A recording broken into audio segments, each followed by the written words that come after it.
Bonjour et bienvenue. Aujourd'hui, on explore ensemble des extraits d'un livre fascinant, Le protocole poids vivant de Jean-Louis Dossou.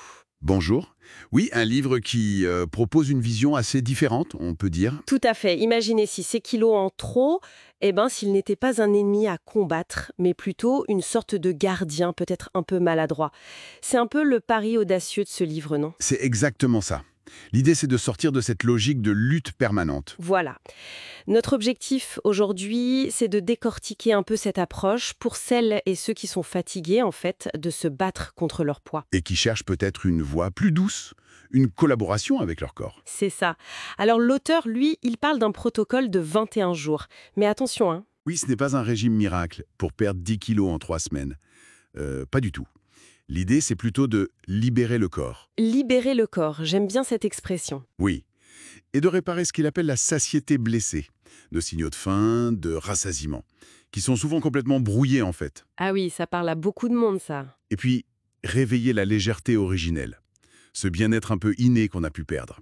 Donc, beaucoup d'écoute, de réconciliation. Très intéressant. Alors comment ça marche concrètement? L'idée principale, si je comprends bien, c'est que le corps, il ne nous punit pas avec ce poids. Non, c'est ça qui est contre-intuitif. Le livre dit qu'il retient une information. Une information, c'est-à-dire? Le surpoids pourrait être une armure.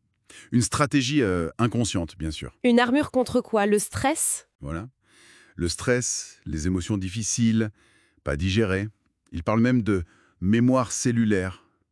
Comme si nos cellules gardaient une trace, quoi. Des mémoires cellulaires, c'est profond comme concept. Oui. Ou un sentiment général d'insécurité aussi. Le corps essaie de se protéger en quelque sorte. D'accord. Et le livre explore les mécanismes derrière ça, hein. Tout à fait. Il va regarder du côté des hormones. Le cortisol, l'hormone du stress, on en parle beaucoup. Oui. L'insuline aussi, bien sûr, qui régule le sucre, mais peut aussi bloquer la perte de graisse quand elle est déréglée. Ok, donc hormonal. Et quoi d'autre? Il parle aussi beaucoup de l'inflammation. Silencieuse, chronique. Ah oui, l'inflammation de bas grade. Exactement. Souvent liée à l'intestin, ce qu'on appelle l'hyperperméabilité. Quand la paroi devient une passoire, en gros. Et le microbiote qui va avec, j'imagine. Bien sûr, le déséquilibre du microbiote joue un rôle clé. Tout ça crée un terrain propice à la prise de poids ou à la difficulté à en perdre. Donc on voit bien que l'alimentation seule, ça ne peut pas tout régler. Non, justement, c'est pour ça qu'il y a aussi cette notion de faim d'autre chose. La faim émotionnelle, en quelque sorte. Oui, ou un besoin de sécurité, de calme, que la nourriture vient combler temporairement. Mais ce n'est pas sa vraie fonction, vous voyez. Je vois. Il y a même une auto-évaluation dans le livre, je crois, pour explorer ça. Ton poids protège-t-il une partie de toi? Oui, c'est ça. Pour aider à cette introspection, c'est vraiment une approche globale. Global, oui.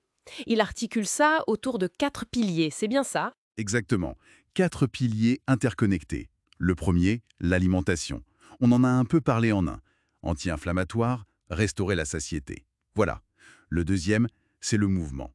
Mais attention, un mouvement doux, qui réveille l'énergie, mais sans agresser. Pas le truc où on se démolit à la salle de sport, donc. Non, plutôt l'inverse.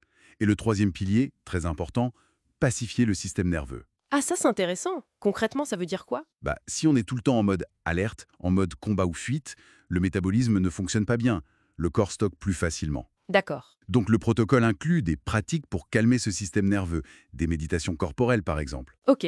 Et le quatrième pilier? Le déverrouillage des émotions, celles qui font prendre de l'espace. La colère rentrée, la tristesse, Qui pèse lourd, littéralement. c'est un peu l'idée, oui. Et tout ça, ça s'organise comment dans les fameux 21 jours? Alors, le protocole a 3 phases d'une semaine.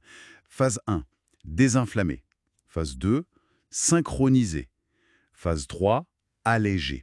D'accord. L'objectif global, c'est vraiment de créer un environnement de sécurité à l'intérieur, pour que le corps se dise « Ok, je peux lâcher un peu cette armure Et ça passe par quoi au quotidien? » Des rituels, Oui, et des rituels quotidiens. cette méditation corporelle, un dialogue avec son ventre, une sorte d'écoute intérieure, quoi. Et une cuisine spécifique, bien sûr. Détoxifiante et métabolique, dit l'auteur. Il mentionne aussi des compléments, des produits. Oui, il suggère quelques compléments naturels ou des produits comme ceux de Forever Living, mais comme un soutien potentiel. L'essentiel reste l'approche globale, les 4 piliers. Bon, alors si on essaye de résumer un peu la promesse de ce livre, ce n'est pas tant la chasse au poids idéal, finalement. Non, pas du tout. C'est plutôt de retrouver une relation apaisée avec son corps. C'est ça le vrai gain.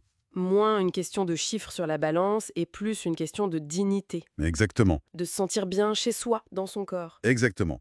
Regagner de la présence. Le livre invite à habiter son corps, non comme une prison, mais comme un lieu à réenchanter. J'aime beaucoup cette image. Passer de la guerre à la paix, en somme. C'est tout à fait ça. Et la conclusion du livre est assez puissante, je trouve. Il dit « Ton poids ne t'écrase pas, il t'a protégé ». Ah oui, ça fait réfléchir. Ce n'était pas un échec, mais un message. Voilà. Et ça nous laisse peut-être avec une question importante pour chacun, chacune. Si ce poids, cette armure, a joué ce rôle protecteur, parfois longtemps, quel message il essaie de nous passer, Nindy? Exactement. Et qu'est-ce qui pourrait se libérer en nous, dans notre vie, si on arrivait enfin à entendre ce message, Avec douceur, avec respect. sans jugement? Une belle question pour terminer cette exploration. Merci beaucoup. Merci à vous.